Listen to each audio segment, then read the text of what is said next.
Hey, here at Kajun Reseller, you give me an offer and I'll take it. I say, this is Johnny's place, where you can have it for no problem.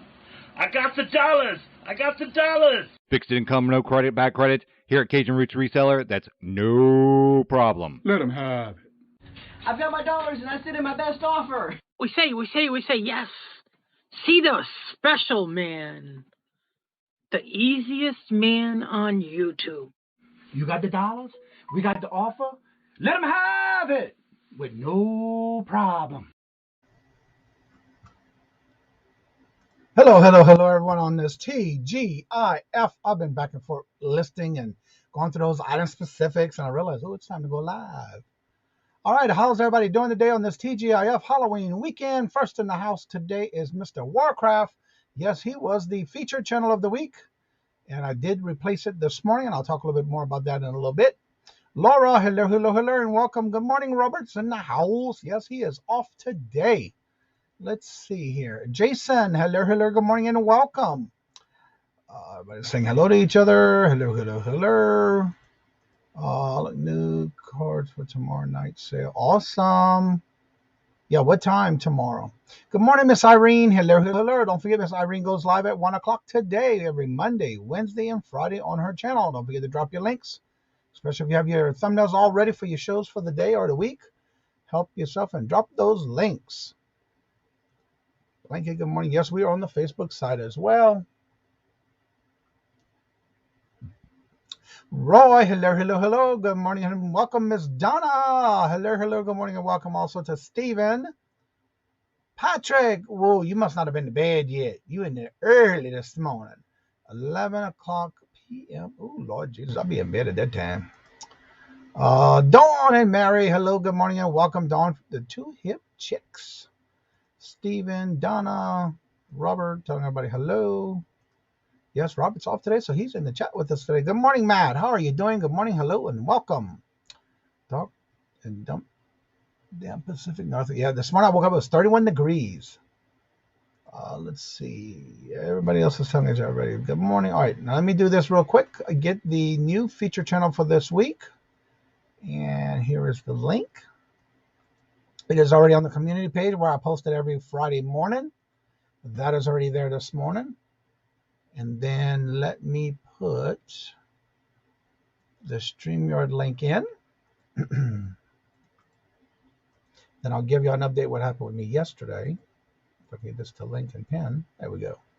All right, let's see. Where was I? There's the feature channel for the week and the link for the show today. Let's see. Everybody's saying hello. Miss Jules, hello, good morning and welcome. And there's our feature channel for the week. That is the selling a sniper, Daniel. There's his link. He is in the feature channel of the community page of this video, of this channel that I put out every Friday morning. Well, good morning and welcome. Avery's all in. How y'all doing this morning? Good to see y'all. Hello, Miss Lisa. Hello, good morning and welcome. All right, I did put the link at the top of the chat. You're more than welcome to come in. Mr. Larry, work our way out. Hello and good morning. Hello and welcome. Also, Mr. Mike from Flipping Goodies. Hello, good morning and welcome. How's everybody doing today? Getting ready for this weekend. What are your plans for this weekend? It's Halloween weekend. I ain't got any plan. I know today, hopefully, Robert and I can go get our booster shot today. All right, for those that are in here, and I'll probably wait a little bit longer. Johnny, doing great, and you? I am blessed. I'll talk a little bit more about what was going on yesterday. I had a rough day yesterday, but I got a lot done. Yesterday, I still listed 18 items. I had 8 sales last night. Got those packed early this morning. I listed 8 more items this morning, and I have all of this ready to list. Oh, my Lord Jesus. All of this is ready to be listed. All have been tested. Does work. That was clean. These are all games. They're going up today. That's the last of what I had bought on an eBay buyout I did. That's all I got left. Thank God. Ooh, I'm tired of seeing all that. But I finished yesterday the 120 comic books. Oh, so glad to see that ended. When I hit that last one, I was so blessed to get it over with. That's a lot of work. But I got it done. And I have to say, I know everybody, Lord Jesus, Let me get to active. I've been talking about it. My goal was to get to by the end of this month, because it was between October 1st and the last day of the month. My goal was to get to 4,000 items listed and 1,600 items like in your listings. Total listings was 1,600, and then my total items listed was going to be 4,000. That was my goal. I wanted it done by the last day of the month of October. I am here to say I finally got over 4,009 listed items and 1,602 items listed. Listing different 1,602 single listings. So I finally done it. Done. And I'm trying to finally keep over, but I had 8 sales last night, so I had to get some more listed today to get that back up. But not bad. I get it done. What's up, Mr. Tommy 2.0, the bargain effect? Hello, hello, hello. Selling comic books. Oh, not me. Yeah, you're right about that, Roy. Yep. Then I've been starting to work on them item specifics. Lord Jesus, they're kicking me in the butt. But I got it down now from 682 to 659. So it's getting there. I'm working on it. It's a lot. And then today's topic, I have it written down right here. I've been taking and trying to do like whatever's coming up that's going to end my listings that are coming out like today or tomorrow. And I've been going through, and I did it this morning. I did 58 ended listings and resell similar. And I went in and changed a couple of things and redone it. So yeah, that was pretty good. Let's see here. Everybody saying good morning. Hello. Mr. Lewis. Hello, good morning and welcome. Luis, we go live chat with you, Kajun. Yes, everything is going well. Thank you. Miss Pammy. Hello, hello, hello. Jennifer. Sorry, I am here. I just watched the ad that played. Oh, you're good. Thank you, Jennifer, for being here. Beaumont Picker. Hello, hello, good morning and welcome. Let's see here. I think the majority of y'all here are usually here every day. Yesterday I had a big major medical issue that I've been dealing with for the last couple of weeks. Tuesday it got worse to where yesterday I could not even walk. It was so hard. Kind of find out I thought. All this time when I went to see my doctor on Tuesday, I brought it up to his attention. New video wins. There you go. There's a new video coming out. I went yesterday because I went to the urgent care because they did send me an appointment. We thought maybe that the screws that are in my ankle came loose and or were fractured. That was causing me not to bend my ankle and not to be able to walk. And so I decided yesterday I couldn't take it anymore. That's how bad it got. So I drove myself to the urgent care, and there was nothing they can do for me, but they were able to get me a x-ray and some antibiotics, or what I can't remember what the name of it is, but it was like for 5 days. The swelling has started to go down finally, but it was so bad that my ankle was swollen 3 times the size of its natural size. And so I am here to say that they told me that they did some blood work. My doctor, who usually does my blood work, usually Tuesday, he did not run this one specific test. The lady said that after my test results came while I was in the office, she said she looked at all my past results of whatever it is that they look for on the blood count, and it was elevated, but they didn't do it last Tuesday. So she said, let's run this again and see where it's at. They said it was so elevated that that's how they figured out that I have what's called gout in my ankle. That was rough yesterday. I spent 3.5 hours between the urgent care and the hospital. Thank God they rode me around in a wheelchair at the hospital because that was the only way I was going to make it. Good morning, Missy. So I have to say that as of this morning, the swelling has gone down. Yes, it's still hurting, but I can at least walk on it better than I did yesterday. And now, actually, Dawn gave me a recommendation to go on to the WebMD to see what things I'm not supposed to eat and what are you supposed to eat to help it. They give you 13 things. And the interesting thing is the first one is what's good for you. Then the next one is what's not good for you. And all the things that are not good for you to reduce the swelling from gout, seafood, meats. There was a whole list of stuff, breads.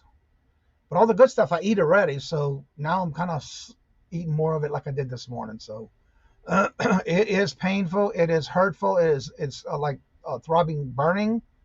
I just could not walk on it yesterday, even with a cane. I take baby steps. Boy, was it painful.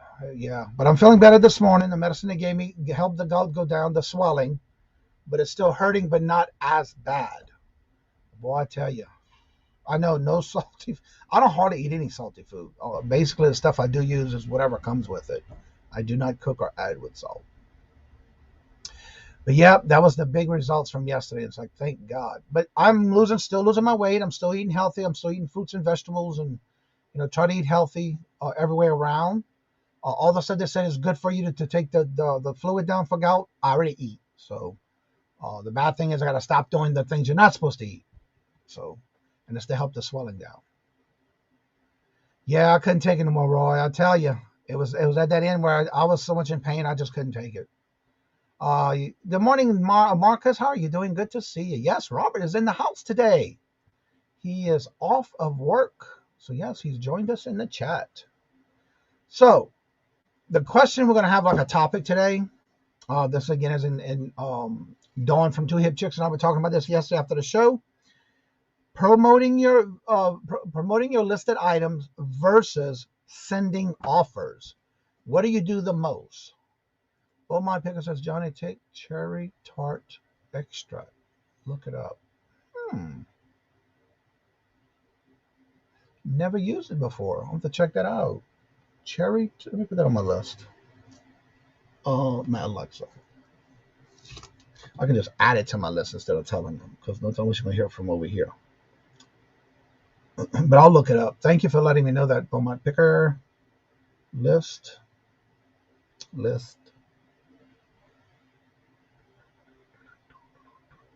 Shopping. I have multiple lists on my phone. Add, search, and that was cherry tart.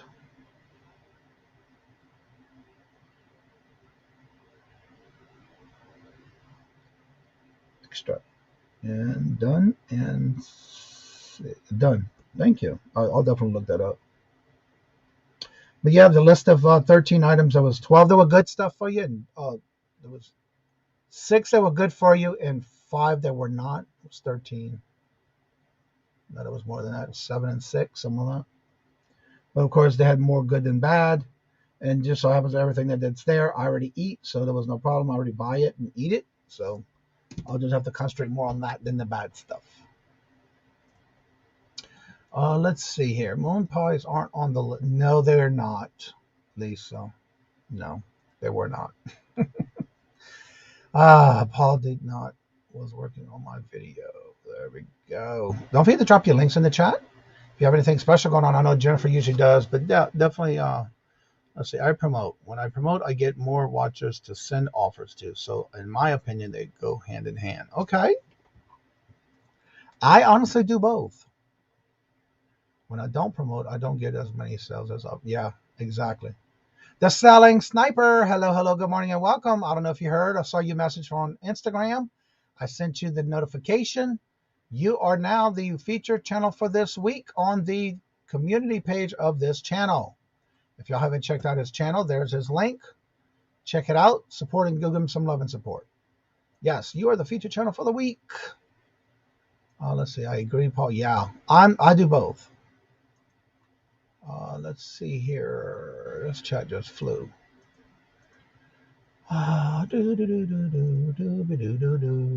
Cherry tart juice is also good for you to get in the most stores. I'll have to check it out. I'll definitely look it up. Yeah, like last night I had 8 sales. I was surprised for one night. But I got them all packed, ready to go. I was determined to get to work this morning. I'm not one to sit around, and I had to do that yesterday in the recliner, and I just could not do it. Speaking of moon pies, Johnny, I finally saw the moon pie plush in my Walmart yesterday.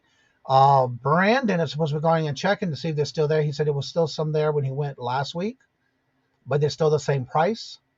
But if they go down on price, I'm gonna buy what they have to give away. So we'll see. But yeah, hopefully you got them on clearance, because that's where he got his at, on clearance. It was like $777 because I bought 2 of them. Let's see, featured channel. That's well, yes, you are, and I did send you a message on your Instagram. So Tommy's in the house. Must be keeping busy, huh, Tommy? We're creeping on 900, guys. Wow, you're getting close. There's his link. Check him out. Go ahead and support his channel. See if you're subscribed. If you go to anybody's link, if that word subscribe is in red, guess what? You're not subscribed. Hit it and turn it to gray. And right next to it, hit those 3 notifications. That way you won't miss out on anything when they come out with a video or go live.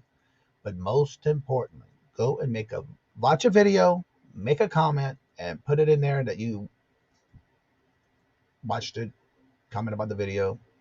And that way that can help their channel as well and help you hopefully to keep your subscription. Mr. Mike from Yenzer Picker. Hello, good morning and welcome. Oh, mine was regular price. Yeah.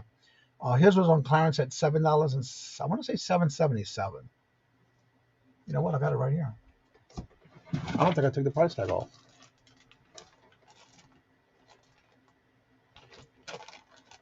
Oh no, $7. Because they're regular $11.84. Are these the ones you're talking about, Misty? The little plushies like this? These?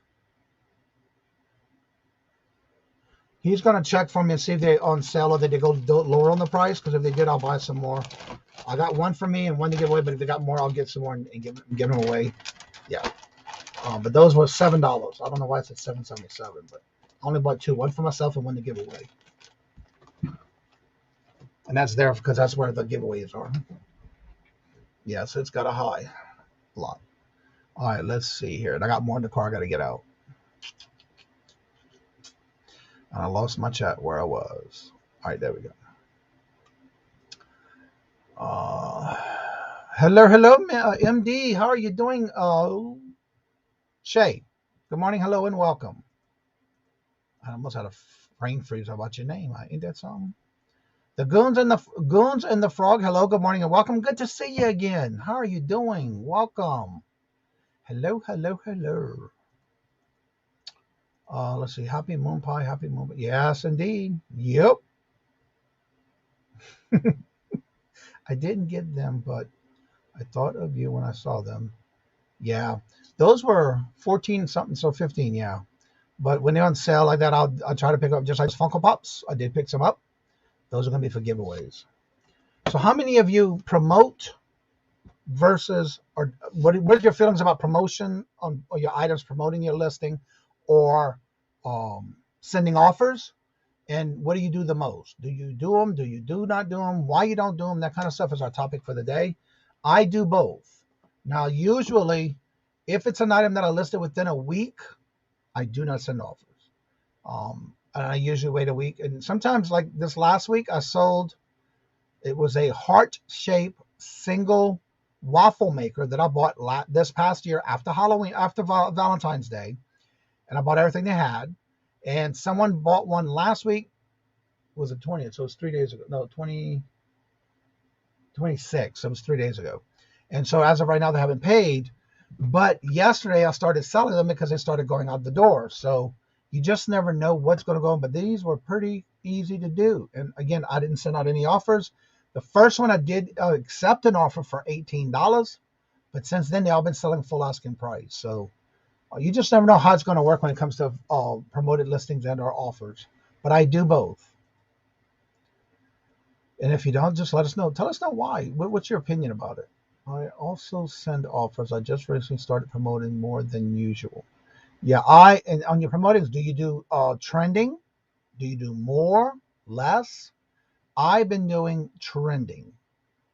And I have to say, not all my sales go through on promoted listings. I want to say about 80% of my sales are promoted listings, and the other 20 are not. Is what I'm averaging right now. I promote and send offers, especially items I paid $1 for. Exactly. I do the same thing depending on what I paid for it. Love to do promoted sales. Always rid of something in the store. Yep, exactly. So, are you still planning on moving, or you started moving anytime soon, Louie? We're dropping a video later today. Landed an estate sale and showing some of the estate sale and some of the things we've got to sell. Awesome. That is awesome. I promoted 30% of my sales are promoted. Yeah, that's pretty good. And then again, what's good about it is not everybody will buy from the promoted listing, so that kind of helps. Even though it's a small, to me, I'm noticing that it's not a high cost, and especially when I don't have a lot into the item that I purchased and sold, I'll do both. I don't do promoted listings. Instead, I run sales. Okay. I like to give a tickle by changing it up here. I run promoted for 3 days and then change it to 0% for the next 3 days. Okay. Now, do you see a big difference when you're doing that, Paul? Because I thought someone was saying, and I may have heard this wrong, I'm not sure, but I've been hearing people saying that they don't do it. You have to wait after, when you change something, sometimes it does not go into effect right away. So I was just curious about that. Because I never could understand if that does happen immediately when you change it or how long after does it take. We send offers. We recently started a 10% off sale. That is awesome. I promote the highest 3%, also send offers all the time. Yeah, I do too. I do, especially like in the morning when I'm waking up, I'm going through my daily emails and things like that. My first thing is when I open the email app is I go straight to the overview and I look to see if there's any offers, any messages, and then of course I will send offers for those that are watching. Let's see here. I started putting 2% does seem to work. So I might need to do trending at 5 or 6. Now, again, for me, if you do trending, it'll go with that item of what it is that's been trending for a percentage rate. And there are some ways where you can do a flat rate no matter what it is. You can go up higher, lower. But for me, lately, I've been doing trending. I used to do 3%. When I first started, I did 2%. Then I went up to 3%. And then the last, I want to say since May, I changed it to trending.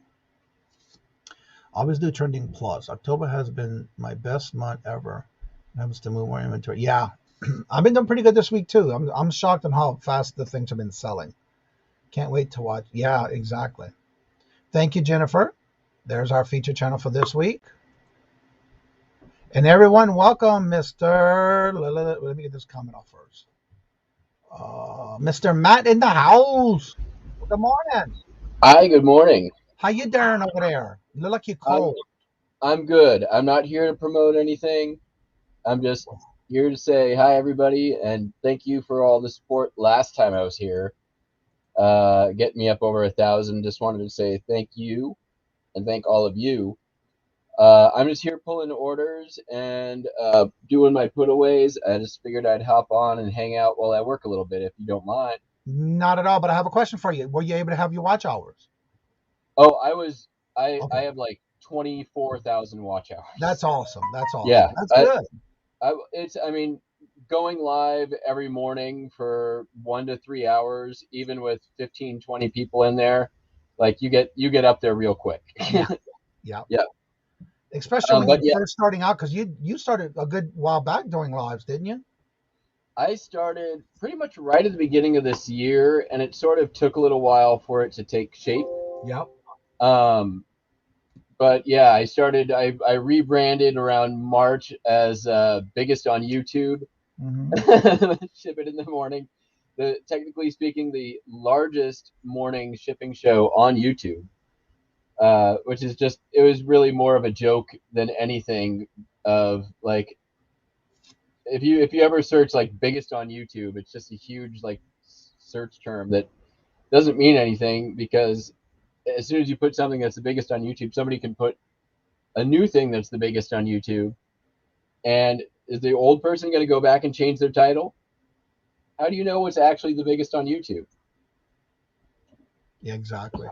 Louis says, let's see here. Process of moving to be out by the end of November.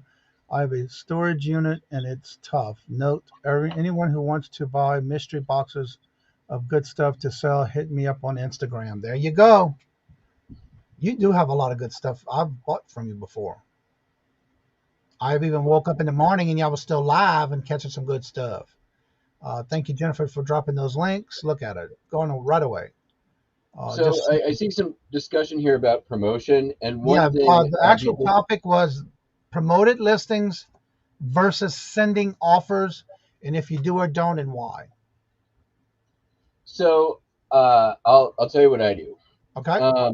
I up until they changed the way that promoted listings work about what 2-3 months ago, something like that.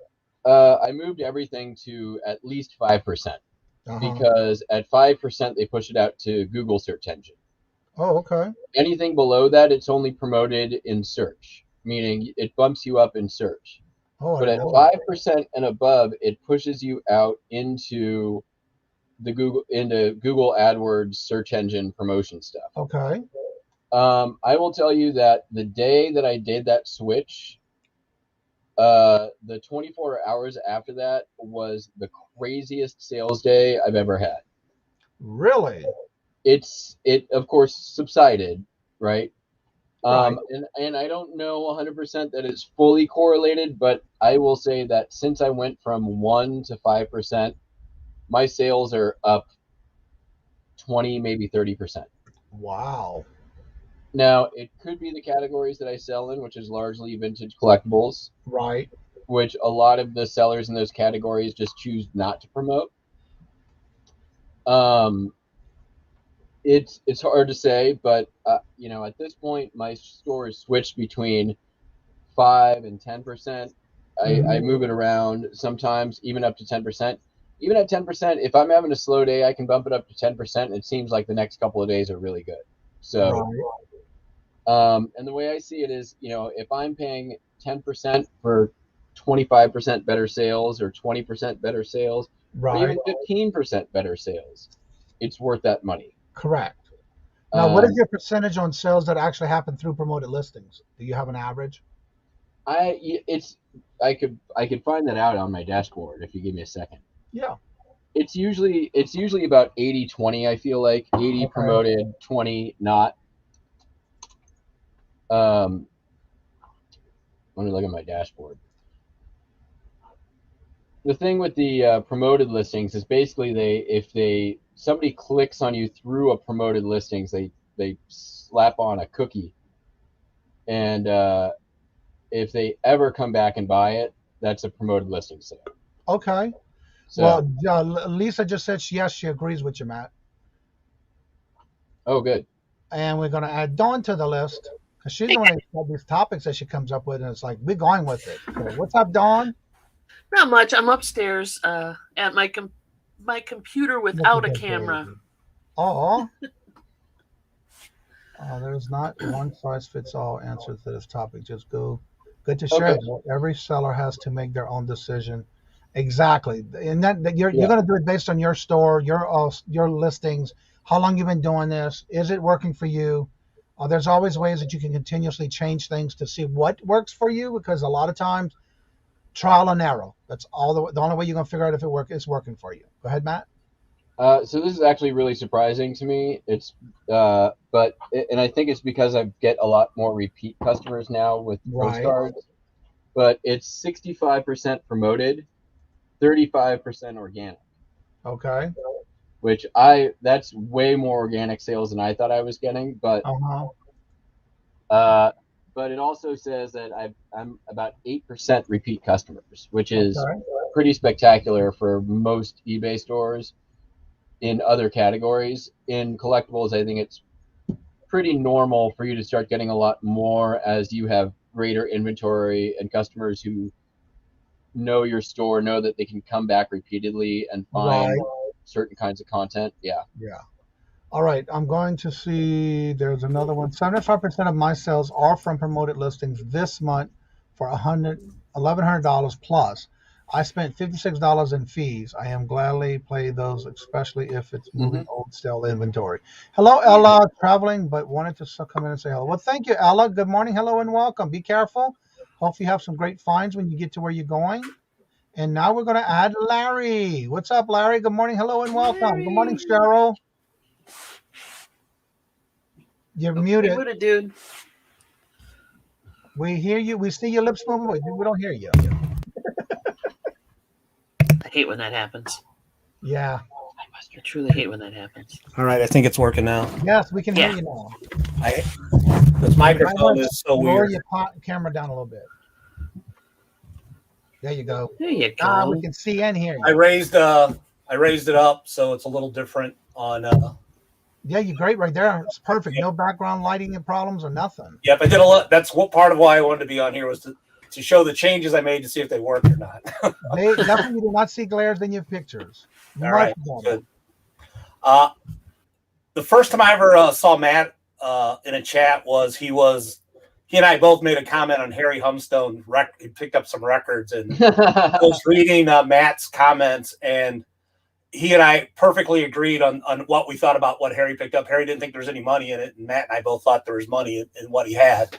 So I was like, well, this is a guy I need to find. So I've been watching his videos off and on since then, but I just felt that he and I were very similar in what we thought about records. So that's what attracted me to Matt. Well, thank you. It's the children's records, right? No, it was he picked up some rock records.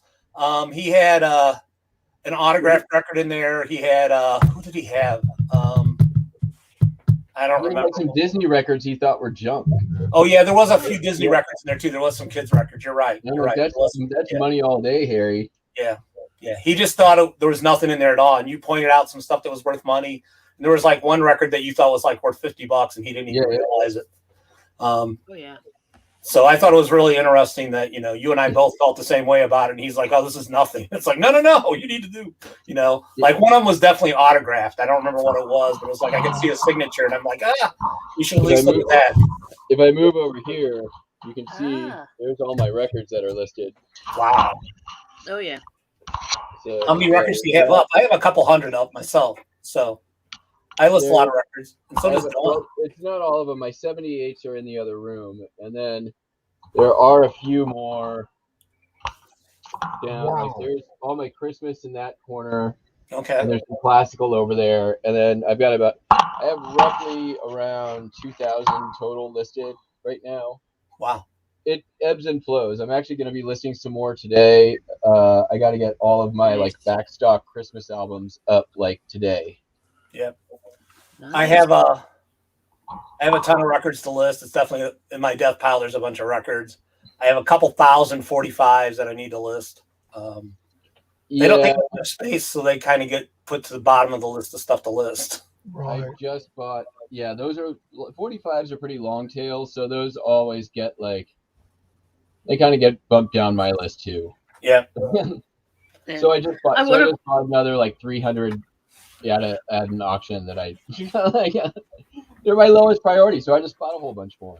Yeah. Well, whatever it's doing, Matt, you might try lotting them up by genre, or a decade or whatever. That I've had some success doing that with 45s. Oh, sell a little quicker.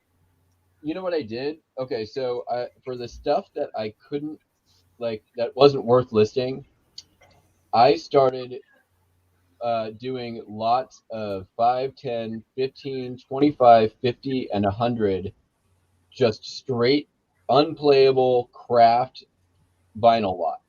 Mm-hmm. I saw you some of those. Those, man, they've been, because I had a garage full of stuff that I'm either I have to take this to Goodwill or whatever. And I'm I saw NC Flipper did a lot of 5. And I'm like, okay. I've got basically a inexhaustible supply of this stuff. I'm just gonna go out and spam this category with just listing after listing after listing. So I did, multi-quantity listings and 5 different versions of those 5, 10, 15, 25, 50, and 100 lots of just vinyl. And man, they've been selling. Those I promote at 15, 20%. Because I just want it to just keep moving. It doesn't cost me anything. Those things are garbage to me, more or less. And then for the record covers, I've been using some of them to make dividers for my postcards. I use them as shipping material. And then for the ones that are good album art and stuff, I'm going to lot those up later as decoration. Inner sleeves will also get lotted up later on once I've kind of gone through everything. So I'm basically turning my junk into sort of like alternate commodities beyond what they are originally designed for, which is recorded music, right? Right. Mm-hmm. Yeah, totally. Yeah, I've seen you sell some of the like 5 random record things. I remember you had a stack of Streisands. It's like, oh, I can't send them all Barbara Streisand. I need to mix them up. Yeah, Barbara Streisand records. Man, she must have really been popular for a long time because there are a lot, like more than any other record that I run across is Streisand records. Wow. Oh yeah. Yeah. It's crazy. A lot of Neil Diamond too, although he's at least tolerable to listen to. Well, Neil Diamond actually a lot of it sells. Yeah. Yeah. I mean, because Neil Diamond's freaking awesome. So, but True. Herb Alpert is the other guy that you find a lot. Herb Alpert. Herb Alpert. No, you know, and what's crazy though is so his everything but like whipped cream and other delights. Mm-hmm. Whipped cream and other delights is like a $15-$20 record now. Wow. You can't find it at thrift shops. Really? It used to be the go-to, like every thrift shop you go to, you at least see one copy of that record. Not anymore. Yeah. Wow. I've sold lots of Herb Alpert records before. Those will sell in lots. Oh yeah. Herb Alpert, Neil Diamond. I mean, I do lots of stuff. I did do a lot of Streisand, like 20 different Streisand records, and it was like $15 plus shipping, less than $1 a record. It took 2 years to sell. I think I sold a Streisand lot, but it was all promos. Like they're all white label promos. Oh yeah, I could. Oh, you know, there was one I did. It was like a maxi single, like dance remix of a Streisand song, and that sold for $10. Wow. Nice. So everybody, we're having a topic today on whether you promote listings versus sending offers. If you do both, or if you don't do it at all, again, everybody does it differently. It doesn't say you have to do it. We're just trying to figure out a topic, and this was our topic that came up for someone that's in the chat, that if you either promote listings, you're thinking about it, at least you can hear the pros and cons of what people are doing as far as doing either both, one or the other, or not at all, and then why. So that's what our topic is about today, because that way you get to learn of why some people are doing it, and are they successful with it? Is it working for them? Or if it's something you're just not interested in doing, and if you have any questions, just ask them in the chat. My sales were horrible for the from like the 12th to the 18th, or the 11th through the 18th. That whole week, my sales were horrible, and they switched over to the click thing or they redid a bunch of stuff on the 12th. But I had talked to Tommy Bernard about my sales had been flat, and he said, "What are you promoting at?" And I said 5%. He goes, "That's not good enough anymore." So I went in and I canceled my promotions, redid my promotions at 4% over trending. I sold 18 items on that day when I switched, which is crazy. And that goes back to what Roy said. Again, everybody's gonna be different, but like Matt was saying, he goes 5% across the board, and it helped him. I've been doing trending. I've heard a lot of people say they do like maybe 3 or 4% over the going trending price. Right. Some people, like myself, when I first started, I was just doing 2 or 3%. I wasn't even running any higher because I was just starting out. I wanted to see what it was going to do. Did it help some? Yeah. But did it have a big impact on it? I don't think so, because at the beginning, I was having more of sending out offers. My sales were coming from the offers I was sending out compared to promoted. So yeah, you got to try it out and see what fits, because everybody who does something doesn't fit for somebody else. Yeah, well, I think Paul said that the promoted at least gets it out there, and then you can use that to send out your your offers to those people. Exactly. So it kind of builds on top of each. Yeah, exactly. And I did the same thing. I started at 1% or 2%. There's a lot of different theories on what rate to promote at, when to start promoting. Some people will list something new, let it ride for a few days, and then promote it. Right. So there's a lot of different theories out there. I was doing I would not promote my new items. So I would do my new items, then every 2 months I would redo a new promotion wave. Right. So everything in those 2 months would then get promoted after that. But I think I'm going to go to 30 days. I'm going to do it monthly, I think, going forward. To just kind of, that's a switch I'm going to do, I guess, next week. Right. Monday. Monday, yeah, because that'll be the first of the month. Yeah. You're right. But I'm going to try that going forward and see how that works. Right.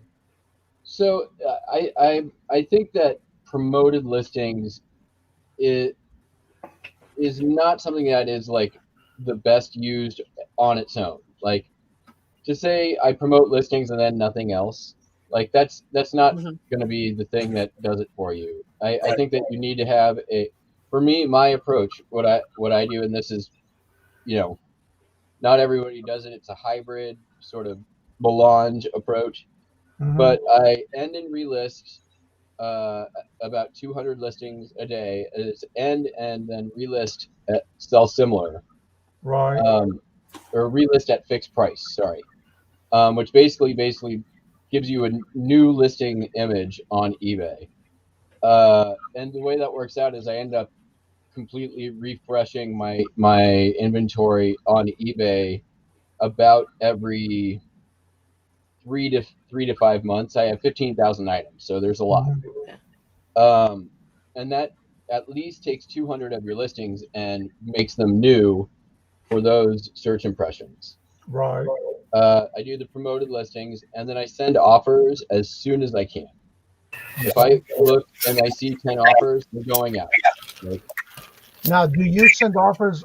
What is the soonest you would send out offers? Do you wait, like, say you just listed something? Laura, you got 2 things on. If you have just listed something and this is what I do, within the first 5 to 7 days, I do not send out offers of something that I've just listed within 7 days. I used to think that way. My thought nowadays is conversion is king. Okay. Right? Like, if it's new, I'm only sending out maybe like 5%, right? And it depends on what it is as well. Like, if it's something that I think that I'm, I can get a good amount of money. Well, usually I'm starting high anyways, right? Like, if I'm going to a high item, so sure, I'm going to send out 5% off offers with no counter. Especially if there's a make offer option on the item, right? Right. If I list it with the make offer option, well, then let me get there first and start to send out 5%, 10%, whatever it is, because I guarantee that's still more than whatever offer I'm going to be getting. Right? Right. How often do you get an offer from a customer for 5% off? Right. Right. So, hope it's sort of I'm only going to get 1 to 3% of those 5% off offers on new listings, but they happen. So I just drill my make offers. Another way you can get watchers to make offers on or to send offers to is run a sale for 5 or 10%. You're gonna pick up watchers anytime you do that, and then even for a sale that's like a day or two. Those offers.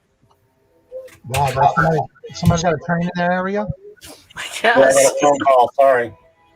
I don't have it like a train. Yenza says that they start out at 1%, but have switched to 2.2%. I feel what has to change every. And again, it's what you want. It doesn't necessarily. Nobody has saying it's what's going to work. Because we may do something different than someone else that may be working for them, but it may not work for you. So what you got to do is basically, especially if you're just starting out. When I first started out, I didn't do no promoted listings. Everybody kept saying, do it. I didn't. So you do what's best for your business. And if there's something that you've never done before and you want to try it, like Beaumont Picker, he's 35-4%. You do what you want to see what works, and then again, tweak it every so often. See if it's going to increase sales. If you've been with a week with no sales, what's going on? Maybe check and see if maybe you do a different amount on promoted listings. See if that helps. Change your pricing, run a sale, whatever it may do to help you get those sales on your platform. Yeah, it might be. I mean, it's kind of I don't know. You have you have people, you have activity, okay, when you're doing this. So you're moving things around, either you're bringing prices up or bringing them down, you're promoting, you're not promoting. Who's to say if it's the activity on your account versus the actual thing you're doing? You know what I mean? I think it's Johnny's all on a the call. above. So, I mean, there's arguments both ways, right? It's kind of anecdotal evidence to a lot of people, because everybody's store is different, everybody's content's different, everybody's prices and quality is different. So you've got, it's kind of like throw a bunch of things at the wall and see what sticks and what works for you. Yeah, or you could do what I do and get away from eBay and just do 7 shows in 4 days. Well, there's that. But not everybody's you, BMOS. Not everybody can do that, has a stamina to do that. Well, I have a partner in crime, she does the same thing. Mm-hmm. Well, actually, Melanie's much better at listing items on eBay. I'm actually going towards Poshmark and Mercari now because I'm burnt out on eBay and all their required listing crap.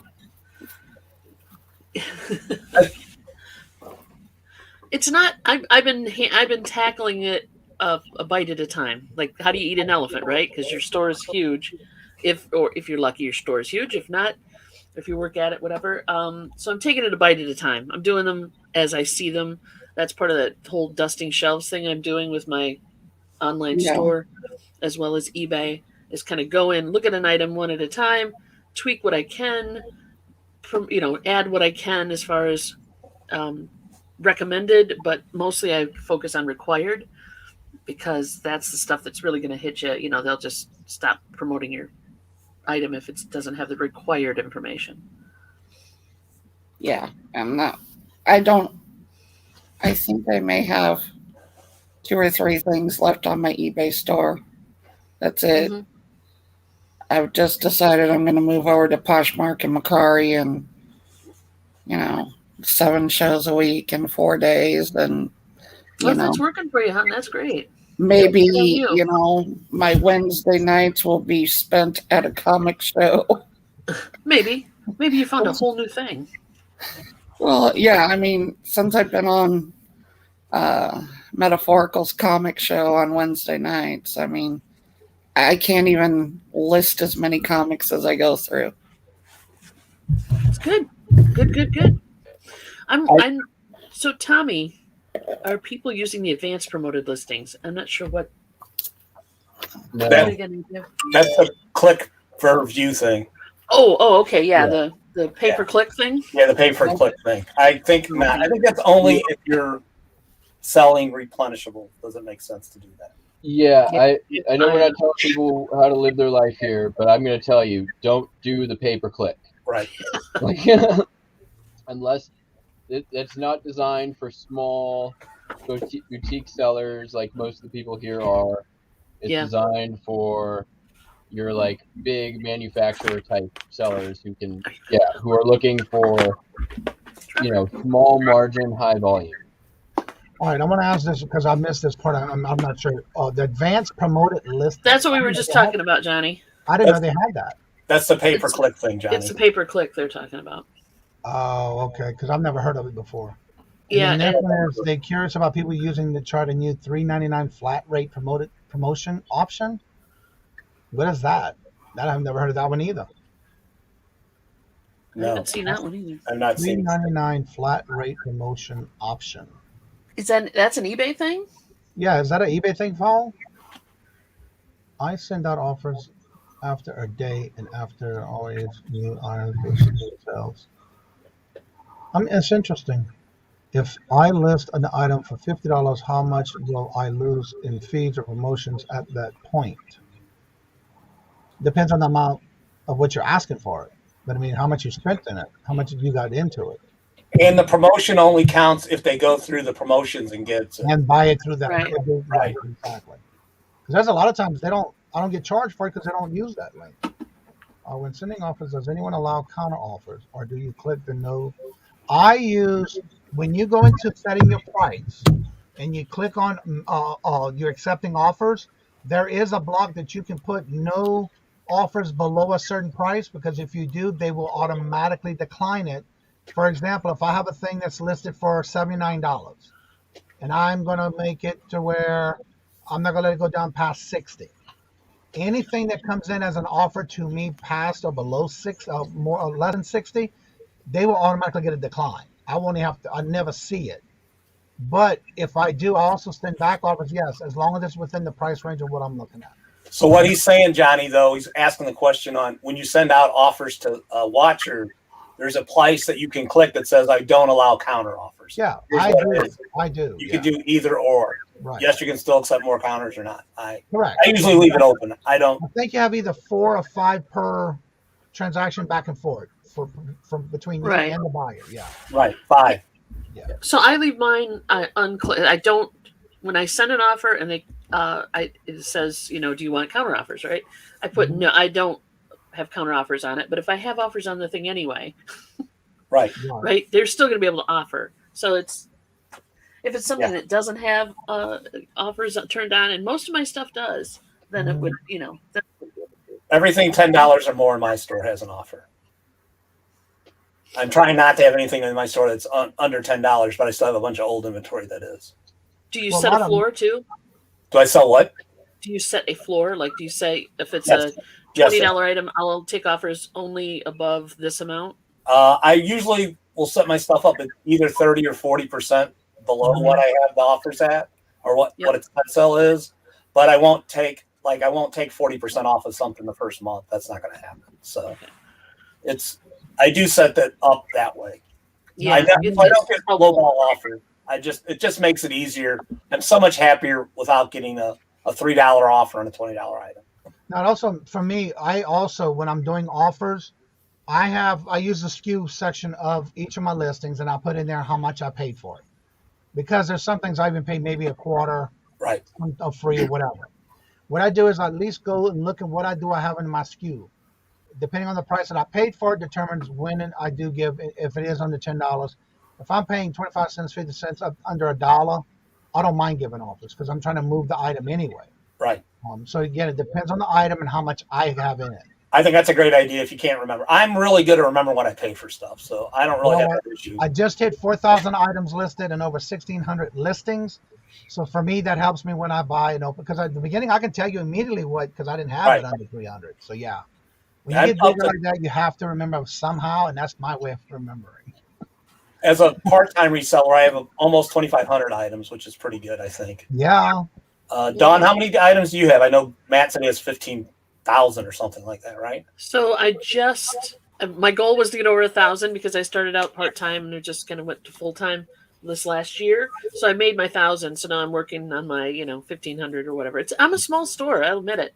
I'm just kind of getting rolling on this. So, but I'm trying to refine things as I go, so it makes it easier when I do get much bigger to have these processes in place and these, guidelines in place for my store. I like Johnny's idea about putting the pricing in the SKU. I think that makes sense. That's a good. For me, I'll put, like, for example, if I'm going to use this as an example. Say I go to Walmart and I find something on clearance, and I'll use RA, WM, CLA, and then how much. Right. And that's just for me anyway, because you're the only one that's going to see that SKU, what's in the SKU. Yeah. All right. Hey, so I have been using the advanced promotion listings for the decals, and it does us really well. But that's a replenishable. That makes sense. Yeah. Good morning, Collecting Chaos. Woke up in time to catch the few minutes of the show. Awesome. Hey, Chaos.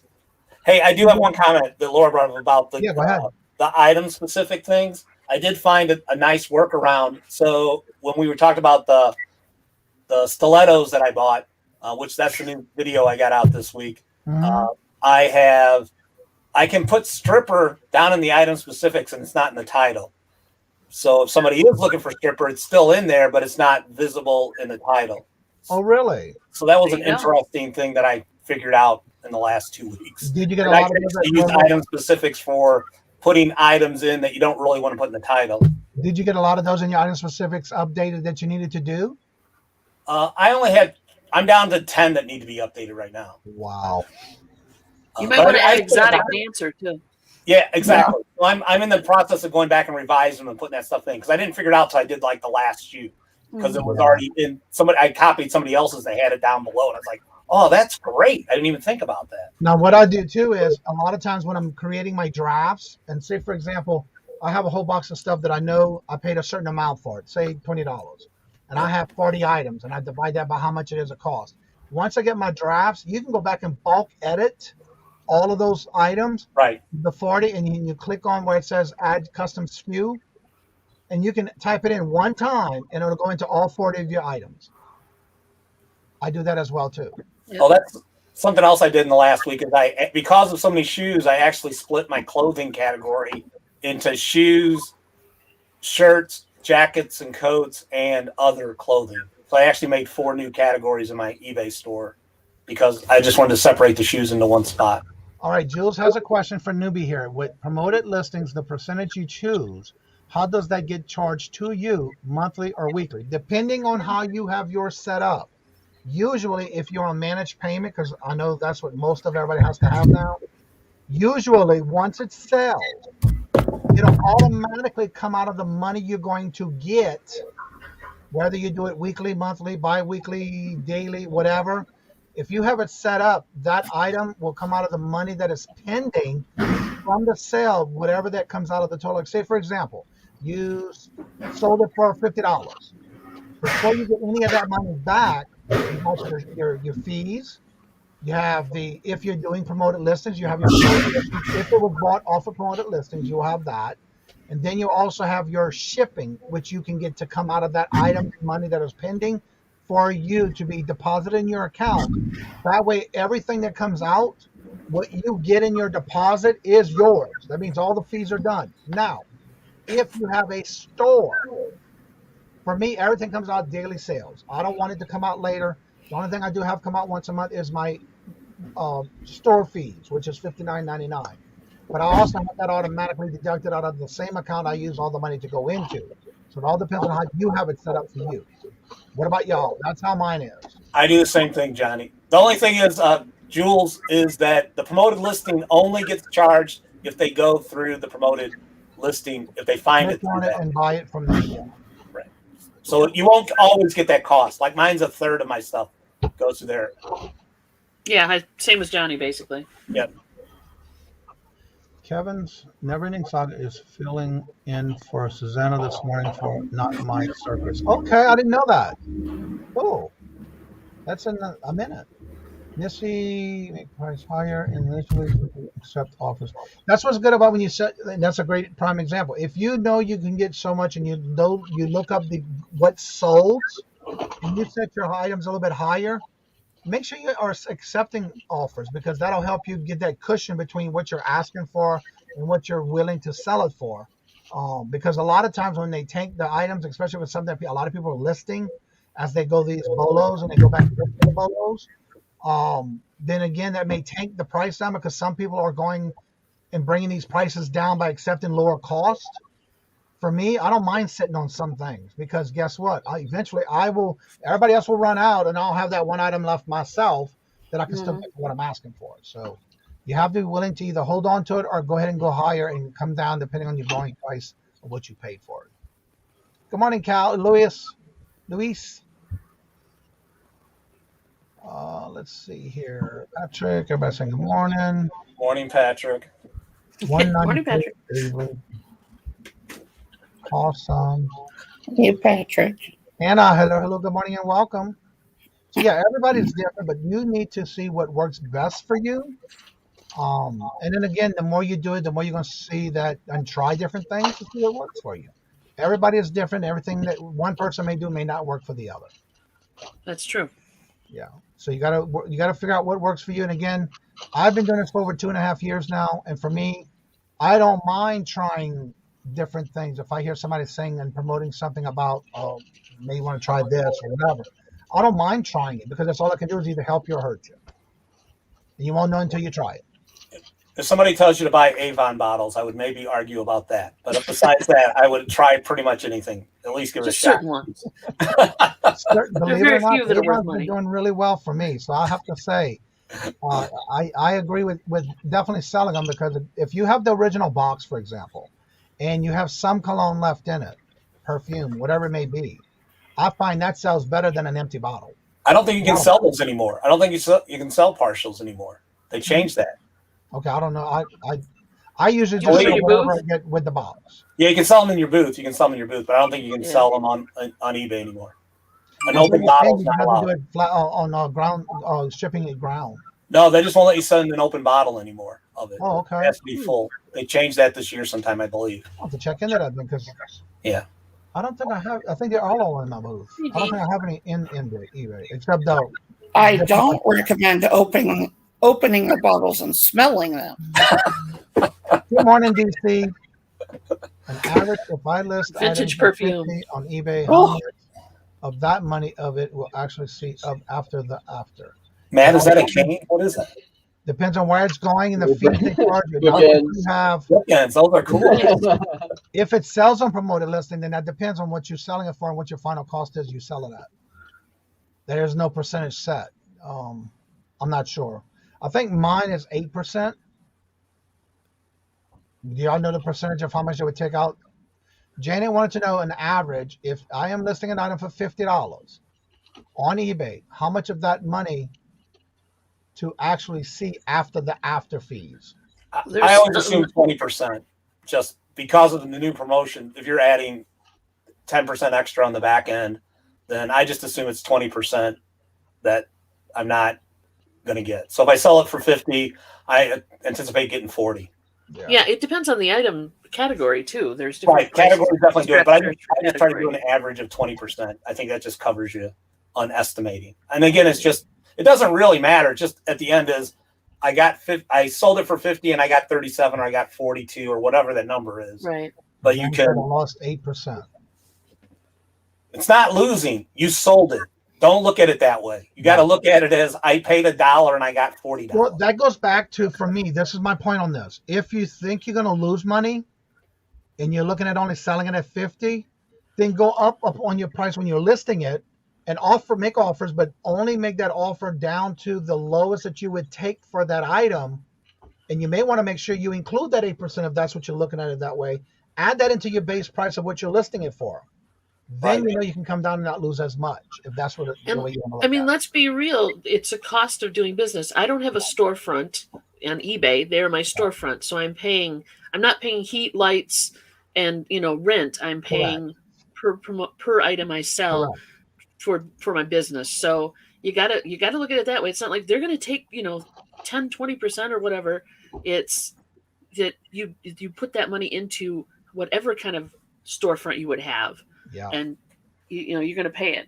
If you took it to an auction house, it would cost you 30 to 50%. Yeah, commission. So you're always going to pay. There's no way. eBay's fees are very reasonable in comparison if you look at everything else. Otherwise, it's Facebook Marketplace right now. They're not charging, as far as I know. But Janet said the cost of goods is zero. So again, that's all profit. Right, it's all profit. Yeah. Facebook Marketplace has no customer service, though, is what I keep hearing. That's true. That's true. Been hearing a lot of that. DC Sales says that eBay provides the traffic shoppers. Exactly. Correct. Yep. I need to fact your storefront, I suppose. If you know you can sell it for a certain amount and you wanted to make sure you don't get lower than that, I've seen people even talk about on their videos how they'll take and say, okay, it's going to cost this much for shipping. It's going to cost this much in fees. This much if I have to store it for a while. They will take that in and put that into their price of what they're listing it for. Is it working for everybody? I don't know, because I don't do that. So yeah, it all depends on your situation, what you have.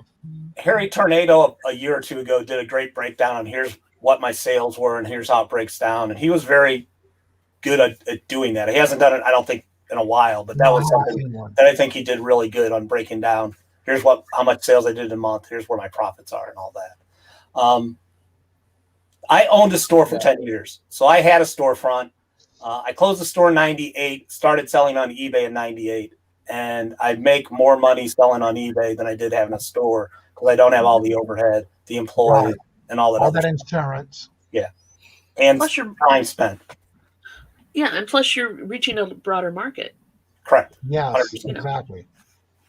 Now, Paul says right here, people worry too much about the pennies they will lose in their fees instead of what they're making. Look at the Exactly. big picture. Yes, I'm pointing as well. Yes.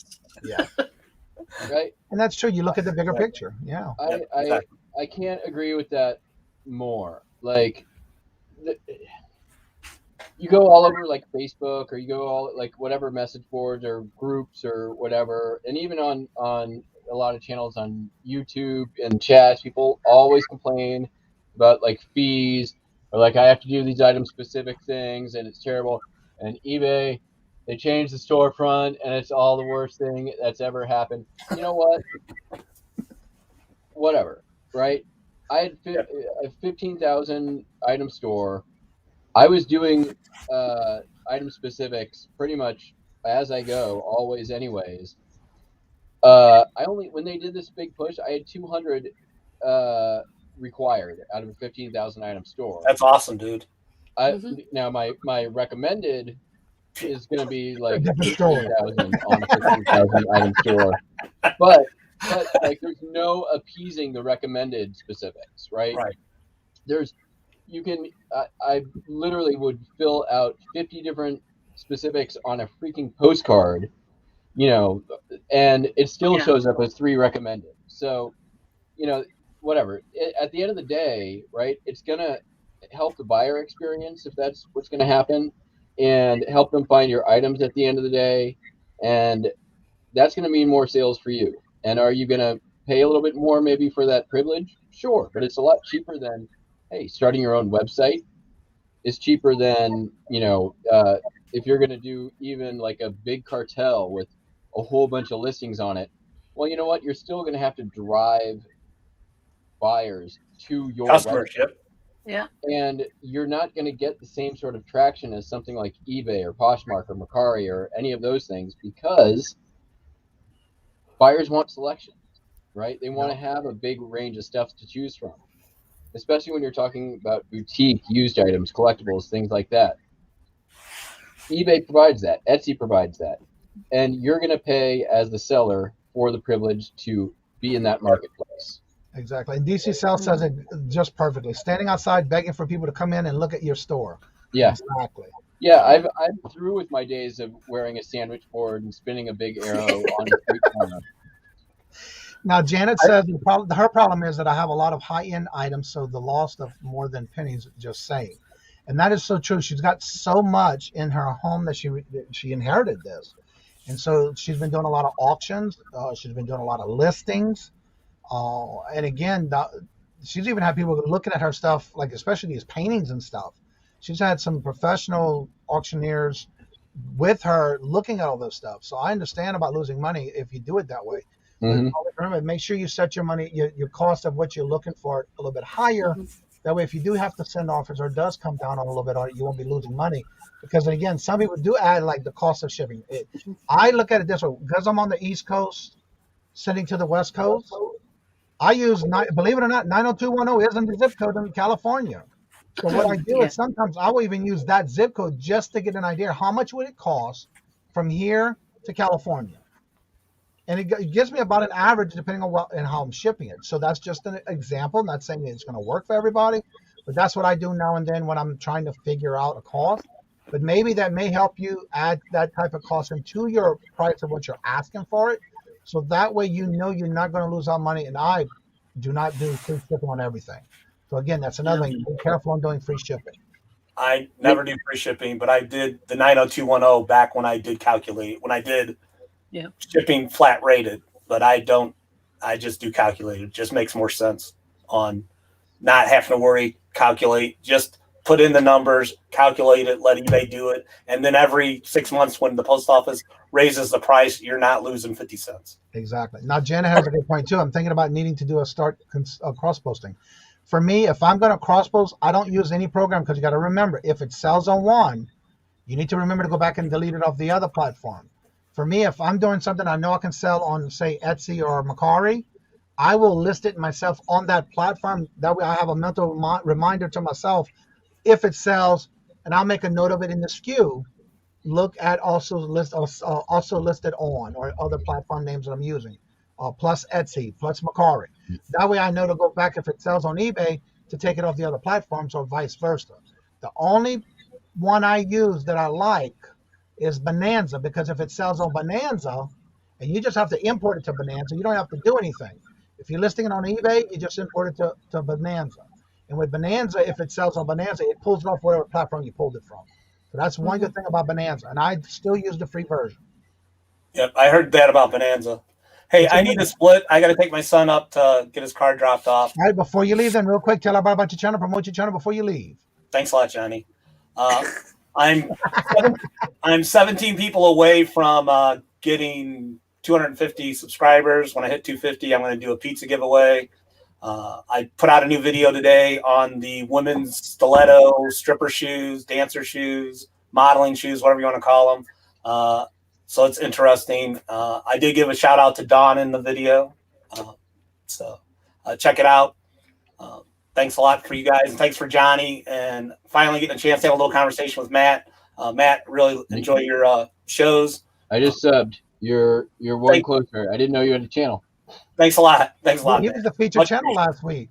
Larry, did you say you shout out to me? Yeah, I did. Oh, thank you.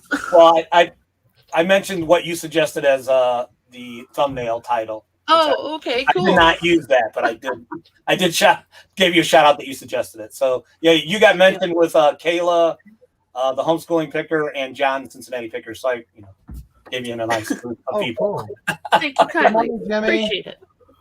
All right, thank you guys. Thank you. Great conversations, and like I said, Matt, really great having a chance to talk to you. Thank you so much. All right. I wanted to mention real quick, for those, you guys use 90210 for east to west. For west to east, really easy. 3333, and you can choose 1, 2, 3, or 5. Nice. 1, 2, 3, 4, 5. So 3333, 1, 2, 3, or 5. That's going to west coast of Florida. So. Well, that's so cool. All right. Good morning, JJ. Nice to know. All right, bye-bye, guys. Thanks a lot. Have a good one. Hey, dude. I thought List Perfectly auto removes when it sells. No, they do not. Not on List Perfectly. You have to keep up with that because it will not. I've seen so many people when it first started using it, and it was really a big popular thing for a while. That was one of the problems that people were having because they were selling it going through List Perfectly. And even I think Vindu and Hammock. When you cross post, you have to remember, because then you have to go back and delete it off that one or remove it, because it does not remove it for you. No. So yeah, that's one of the bad downsides of it. Once people start looking at the feeds and say it's losing money, well, guess I already have lost bigger picture. And again, that everybody's different. But again, if you want to kind of add that into your fee, your cost of what you want to sell it for, and then that way you'll have a leeway on when you do offers. I wanted going back to the antiques that are way more priced. Right. A percentage is a percentage, right? Like, it doesn't matter if it's a $2 item or a $100 item. If you're paying 10%, you're paying 10% or 13% or whatever it is. 5%, whatever you're paying to promote it. A auction house, right? Those can be like up to like 50% for what they take from whatever it sells for, right? The infrastructure to be able to run an antique store is going to destroy a margin. Exactly. eBay, let's say you're paying your 13% fees, you're paying a 35-cent transaction fee, and you are promoting at 10%, you're still making twice better than what you would get out of an auction house. Right. Yeah. And a infinitely larger global audience. Right. True. I mean, to me, it's like, sure, it's not pennies. I sell more expensive items too, right? For me, if it's more expensive, a percentage is a percentage. Yep.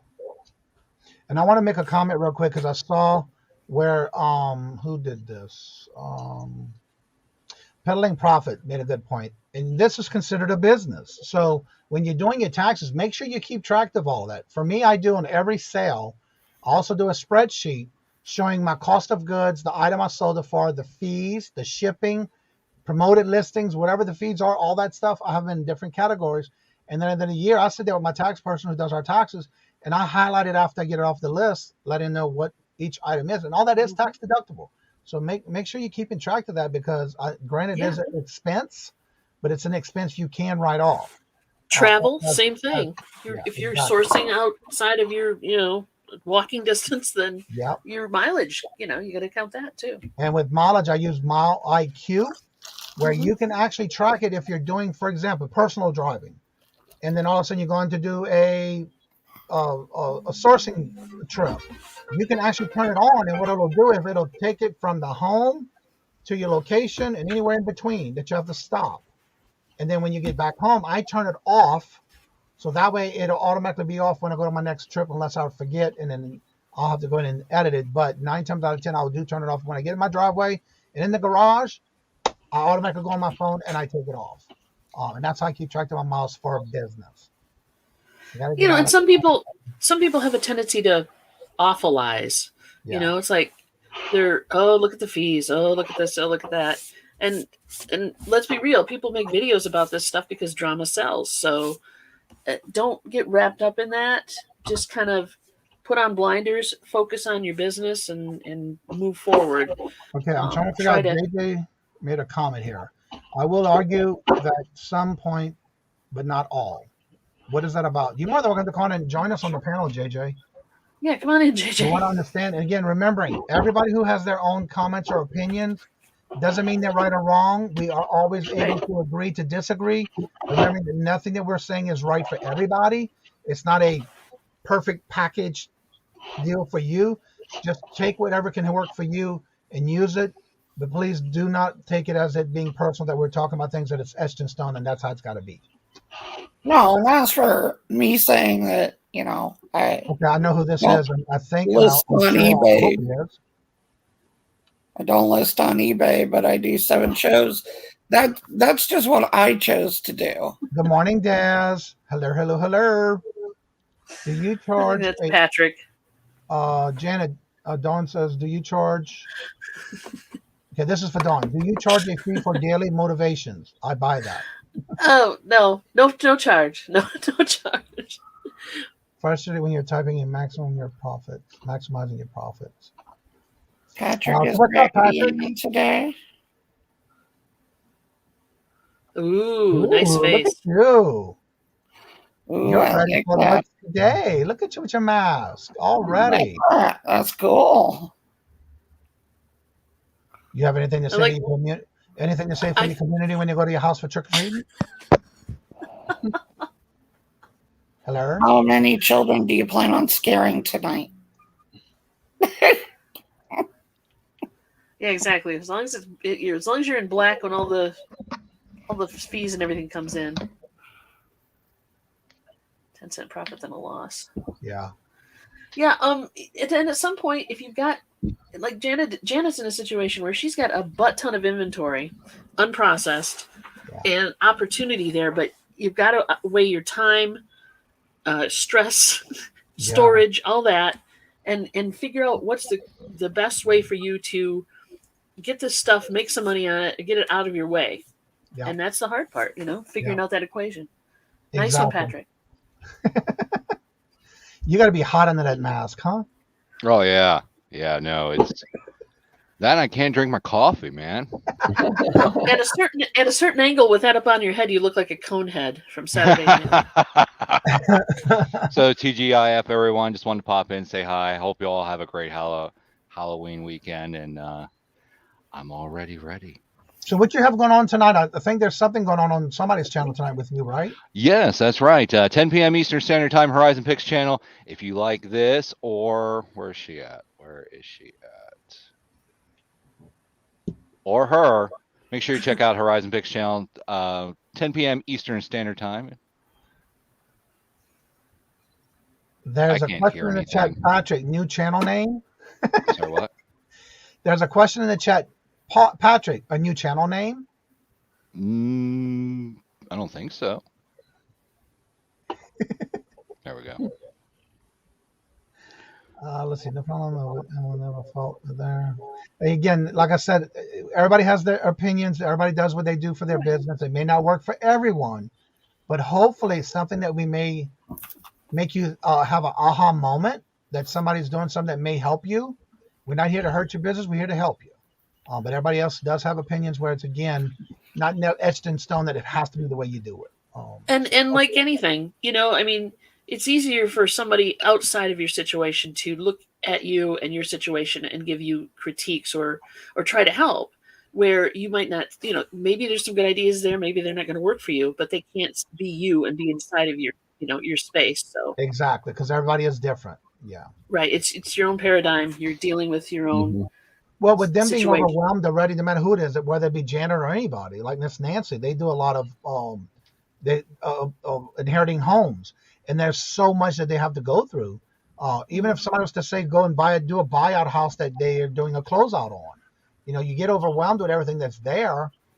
You can only do one thing at a time, one step at a time, just like when you eat a meal, you eat one bite at a time. So when people come at you with different opinions, and I've seen it in many shows, it's not right. People are going to still give out their opinions, but the person who's actually doing it, if you're not in their shoes, they're helping them. You will never know what an overwhelming thing they're doing while they're going through it. So have some compassion. I tend to learn towards strong, opinionated people. I either do what they say or become defensive and provide them with wrong. Yeah, that's true. Either way, it's motivation. Yeah, I do solemnly swear I will not buy anything. I will not buy another house. Just saying. Oh yeah. Yeah, because y'all still remodeling the house y'all bought that y'all just recently bought. Yeah, they're doing a lot of work. So yeah, and plus y'all working a full-time job. So everybody's different, but again, hopefully everybody can give opinions that can help. Somebody who may be doing something one way, I've seen it a many a times where I've like, oh wait, I never seen that before. Let me try that. Yeah, I tried that. That ain't worth it, so I won't do it. So you have to pick what works best for you. Try it out. If it works, that's fine. But always remember that if somebody's giving you an opinion, it's just their way of doing something. That's all. I'm opinionated. I'm blunt. I speak my mind, but I'm not the boss of you. No. Auction house charges I'm not ever trying to tell you what to do. I don't ever want. I'm not like, I don't know. I'm figuring all this stuff out as I go too. So. We haven't touched the house, the new house, just building the barn. Awesome. Yeah, I've been watching. Good morning, Lisa, the treasures, Copper State Treasures. How are you doing? Good morning. Hello and welcome. Yes, Shamrock Pixie in there. Tonight at 7:30. Tommy, the bargain effects. Oh, sorry. Tommy, the oh my Lord Jesus. He's doing the defending the hustling at 7:30 p.m. and it's Buffalo Picker. Every Friday at 7:30. You just never know what topics and what they're going to talk about and give out tips and hints. Just let you know, we'll be adding all links. Not sure why that happened. I like it. What's your channel? Who are you talking to? That might be Matt. Matt, I'm assuming they're asking, I like it. What's your channel? Oh, it's Jackass Retro. I just put the wrong one in. There we go. Let's see. That was Janet. Mr. Plow is just my name. That name again is Mr. Plow. Today. Every time he comes in the morning, I always have to look to see who it is because he always changes his name. I know his name, but he always does change it, so I always have to check to make sure. Top left corner. Yeah, that's Buster. Yes, it is. Look how cute. Hello, baby. Oh, that's a baby kitty. Hi. Yeah, that's Jackass Retro. Correct. That's his screen name. I'm around. Location, and whatever's available to source. Yeah, that's another thing. Everybody who lives in a certain area of demographics is going to have something different to source. Because I've noticed when I first started, I used to make a list of everything that people were giving out these bolos about, but I would never find them. So that's another thing you need to look at is it going to be available in your area compared to, say, somebody on the West Coast compared to the East Coast, North, South, yeah, I'm in Michigan. I'm not getting a lot of cowboy boots here, so right, exactly, that kind of thing. Yeah. Let's see. I am already learning the bills. Yeah, and here's the link if y'all haven't gotten it before. That's Jackass Retro's link. Oh, thank you. When do you? How often do you do your lives, Matt? It's this time of year. I think it's every day unless something happens. Because if I'm every now and then I might have a busy day or I might start late or whatever. But pretty much every morning, sometime around 8 a.m. Sometimes it's later, sometimes it's earlier. Saturdays, same deal. Sundays, if it's busy weekend, I'll go live at night and ship. Buster Wiley is definitely the star of the channel. Of course. And yeah, so and then other videos drop. I do twice a week what sold videos for that is all postcards. And then so if you're interested in getting into postcards, learning about them, it's a good way to do it. That's how I learned. From Popeye's Postcards, who also shows up on the morning shows from time to time. Mark at SM Postcards, another postcard seller. So we've got some resources in the morning chat if you ever have questions on that stuff. Pretty open forum as well. We talk about anything. Right. I play copyrighted music. For the kids out there, get your parents because there is some swearing. And but yeah, more or less just open forum. We just kind of let it rip and see what happens. Right.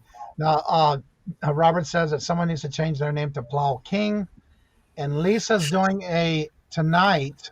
They're doing a comedy improv video that will be on Victoria's channel, and Lisa will be there. And then after the skits, people can come on and show their Halloween costumes if you want to come on, and everyone is welcome and invited. They also do it where they open up the panel to where you can. I'm not sure if this is the same what they're doing, but usually they do go on and let you come on and promote your channel. So you may want to check that out. Lisa, don't forget to put the link in the chat. I'm sure the video thumbnail is already done. So go ahead and check it out and set your reminder. It will be on my channel. But then put it on the link on the chat, Lisa. That way everybody can make it and set the reminder. Unless I missed it already in the chat. I find so many bolos people talk about, and it is overwhelming. Yeah, and again, and it's just my opinion, this is what I did. When I first started, yes, there was so many bolos this, bolo that, and I would write them down on my little notepad on my phone, because if I'm out looking around and I found it, then that's different. But 9 times out of 10, it depends on where you live, and you may not even find it. So don't get caught up in that to where you're always looking for just the bolos. Still do your resourcing, do what you can do and what you do best to be able to find what you can. Sure does. My favorite name picked up was Jack. That's Carissa. No, she's talking about it's one of my names is yeah. Usually when I'm down here, it's Jackie McCasterson and the Reseller Seller on my channel. On your bolo thing, you know what? Bolos will only take you so far. Yep. Your phone is only going to take you so far. The most valuable stuff that I ever sold on eBay, there was no comp for. At some point, you have to build up knowledge and a sense of value and what is going to make something sellable and why somebody might want it. If your bolos and comping they're a tool, not a crutch. Okay? Right. Like the second they become a crutch, you're probably not enjoying your job very much. Right. You're right about that. I like people that swear. I try to keep it at least PG-13 for your channel, Johnny. And I know sometimes that's hard for you. Good morning, Cameron. Hello. Good morning and welcome. How are you doing this weekend, this day? So you got to go have a great weekend. Thank you so much, Bull Picker. Have a good day. There's his link. Going to have a great weekend and a Halloween party. There's the link. Set your reminders. Let's see here. Gravity is Cameron. No, Johnny, I found the things they call bolos. Yeah. Not everybody can find them, though. But again, it's something you can look out for. And for me, I do that. Don't get me wrong. I do use a list on my phone that I have a notepad on that I will write down somebody who's saying a bolo, especially like if they paid $5 for it and they're selling it for over $100. Yeah, of course I'm gonna look for it. But I'm not saying it's not necessarily, but I don't look out and go run out looking for every bolo. Good morning, Dawn. Most of my sales are bread and butter. Let's see. I got to jump off. Well, thank you so much, and y'all have a great day. And don't forget they're dropping a video. There's the link. There's Cameron's link. Go check out Cameron if y'all haven't checked out his channel yet. Let's see. Busting sales the show even on Johnny's channel. Oh, cool. Buster stealing the show. Oh, Buster. Yeah. Oh, good though. We love it when Buster comes on. Good morning, Sunny. Hello. Good morning and welcome. Good to see you. Let's see here. Everybody's just saying hello to each other. Jennifer's just dropping them links. Check out Sunny's channel if y'all haven't. He come back strong this time when he came back after going and taking a break. And that is something if you need to do, you always should do. But when Sunny came back, he came back strong, and he is doing a lot of good videos. So definitely check out his channel, show him some love and support, and get him to that 1K. He's getting close. So definitely check it out. I think I know who this is. Yep, it is. Okay, you were buffering there for a minute. And are you frozen? Your mic is muted. Everyone, this is JJ. If we can get him on, there we go. Oh, there we go. There he goes. Well, good He's got morning. the profile cam. Wanted to have you on the morning show with us. Good morning. There he goes. How you doing? Let me turn my speaker down. Okay. Well, thank you. He's Sounds like he's got YouTube open. Technical difficulties.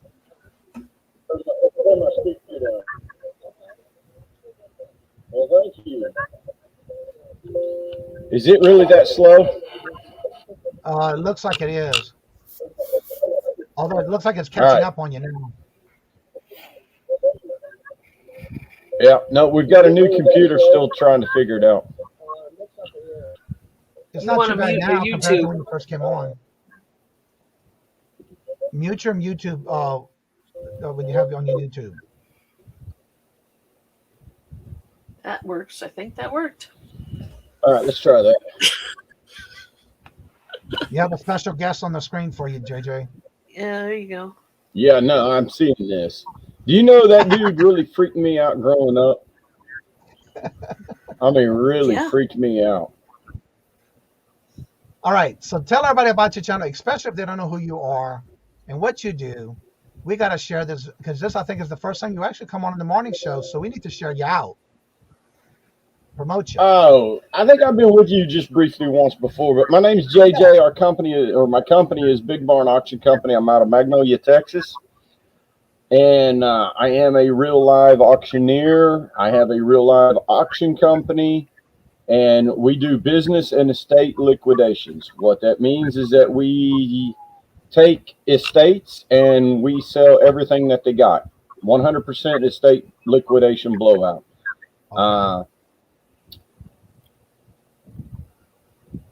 It will be on. Okay, I'll address that here in a little bit. We also take businesses that are bankrupt or just closed down or come into town for a special job and leave town, and they'll call us up and we'll do a complete sellout of everything that they've got. So when I say complete business liquidation or estate liquidation, we sell it all. We remove it, we liquidate it, we get it gone one way or another. A lot of the way we do that is we take items to auction. So it was funny because there was a comment made, and guys, again, there's all different ways to sell things. Yep. You can sell them at a garage sale. You can sell them at a flea market. You can sell them online. You can sell them at an auction. Your percentages are based upon the effort that is put into selling the item. So even though the comment was made that eBay, charges you 13% and this percent and that percent, so it's minimal to what a auction company may charge you, and you get a wider base. That is true on a wider perspective, wider base. Now, at an auction company, it depends on the platform, whether it is online auction or whether it's a live auction. Because I'm telling you, the effort that a live auctioneer will put into an auction is astronomical. And when he is able to perform the work and get 2 people or more to bid on a certain item, you will make that extra percentage back that they charge 2 times over. I promise you, every time. Now, again, is that going to happen on every piece? Absolutely not.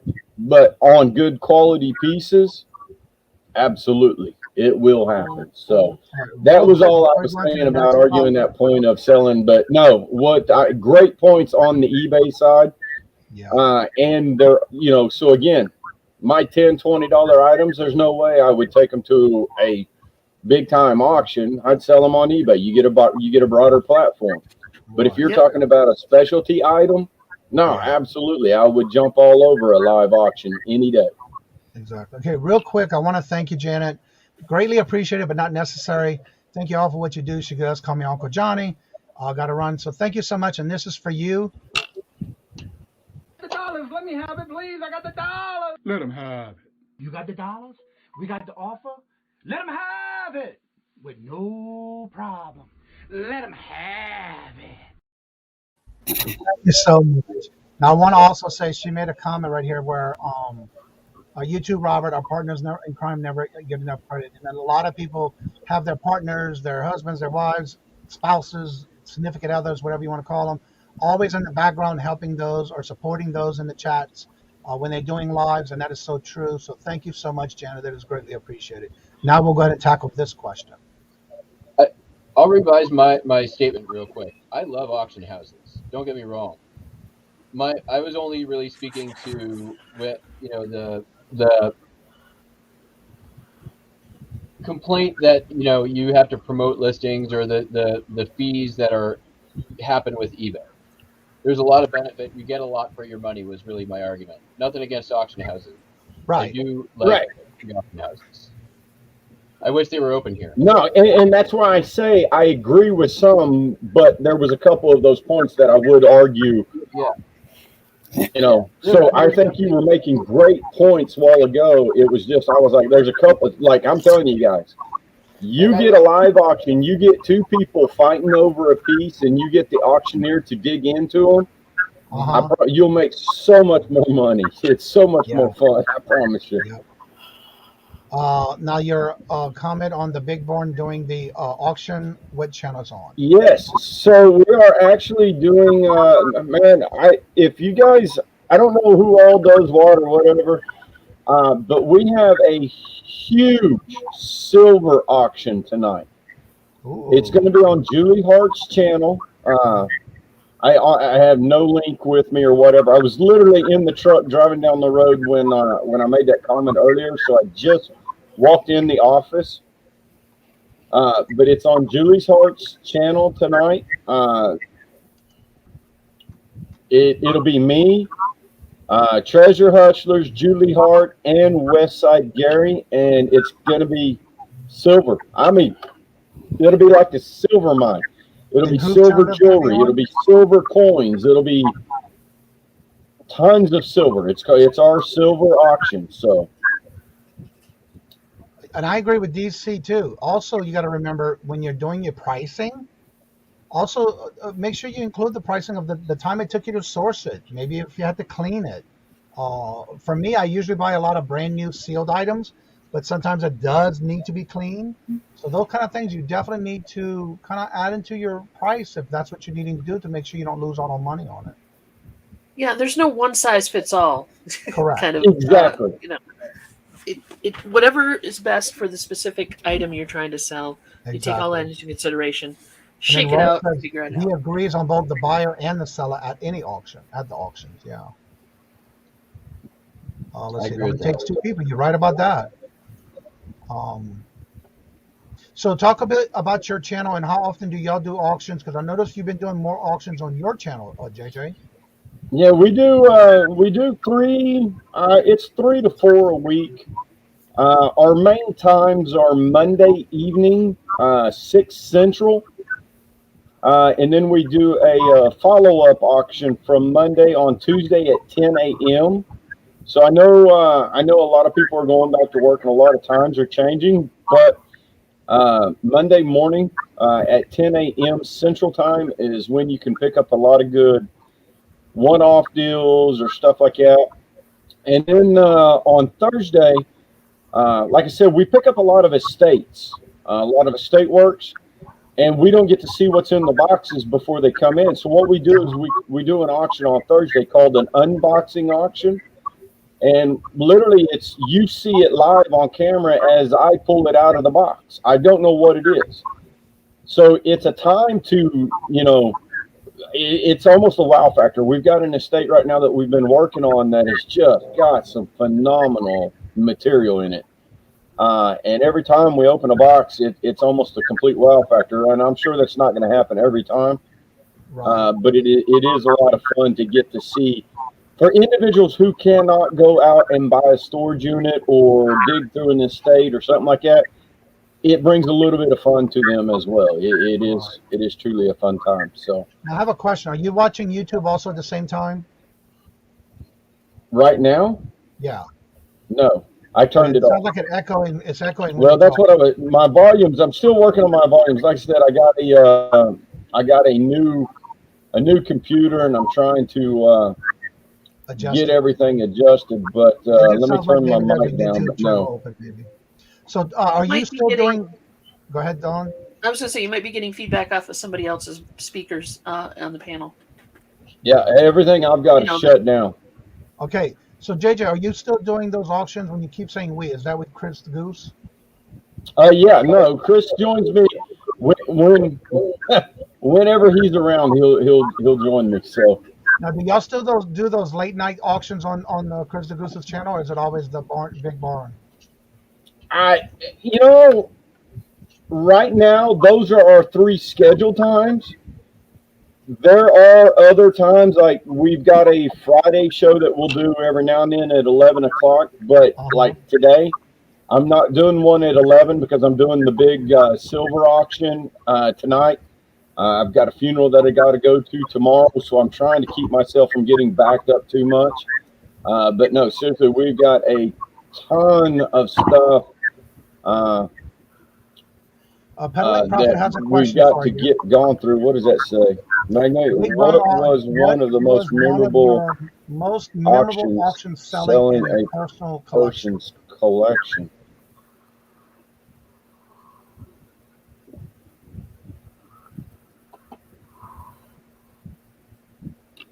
I don't know that it was necessarily a collection, but we had an individual here in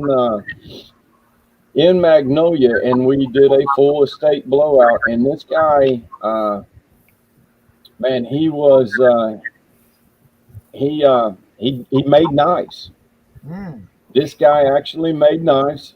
There were some really good ones, and then there were some not so really good ones, but that was probably a big one. And then we picked up one out of the Houston area, and I would say it's pretty memorable because we had to empty the house in 2 storage units, and as we're moving it, we found a stack of gold in one of the side tables, and so I sold, I don't know, a stack of coins for $35,000. Wow. So yeah, that was pretty memorable. Pretty memorable. Jennifer just put the link again. I did see where Lisa put it earlier. Go and set your reminder, because that is the thumbnail for the auction tonight. And for the silver auction? Reminder. Yep. Set your reminder so you don't forget. Michael says the Spirits Halloweens will be at 50% off on November the 2nd, and if you can befriend an employee at a local store, a good way to get the employee discount of 30% off on top of that sale. A good way to stock up for the NIB merch for Q4 next year. That is so true. No, absolutely. That is a smoking point right there. That new stock Halloween, you know they don't sell it out all the time, so that is a great time to go pick up. If you got any local areas to go sourcing at, you can usually pick it up pennies on the dollar. Okay.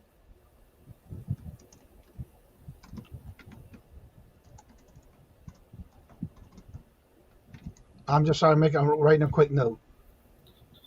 I just want to say everybody needs to remember that winter isn't always winter everywhere. Right. So, like, you know, especially like Nevada, California, those are summer year round. Right. But don't disregard putting, listing summer items. The Looney Bin Comedy Show tonight at 10. There's the link. Set your reminder for that as well. The Goodwill bins are so full of Halloween branded new merch, usually in boxes and in bags next week. Wow. But yeah, Michael, thank you for that tip, because if I'm getting something, I'll list it all year round. It don't matter to me, including Christmas. I don't stop listing because you just never know when somebody still wants to buy after they get their money for Christmas and they're waiting after the first of the year. They're still buying, so don't stop listing that kind of stuff. Yeah, I got one for you, Cajun. Go ahead. Yesterday, I sold a inner tube for the water, for the boat. A boat inner tube, a brand new boat inner tube, $129.99 on eBay. Wow. It is October, the end of October, and I sold a brand new inner tube for the boat. Yep. It's a 3-person inner tube you pull behind the boat, and I sold it at the end of October. Yep, because again in the South, y'all don't get much winter. No, but here's what's funny. This piece ended up shipping to California. Yeah. Wow. Yeah. Like they say, it's 5 o'clock somewhere. Well, it's it's summer somewhere, and it's Christmas. Exactly. Somebody's got it on their mind. I mean, in Southern Nevada, where I'm from, in Laughlin, they boat all year round. They water ski all year round. This is a question for on the river. Yeah, you're right about that. Here's a question for you, JJ. Do you buy out the whole estate and then sell off all the items, or do you sell the items and give the estate a percentage of the profits? Yep. I don't ever buy the estate out. Never. Let's see. I am the Christmas princess. It's always a consign.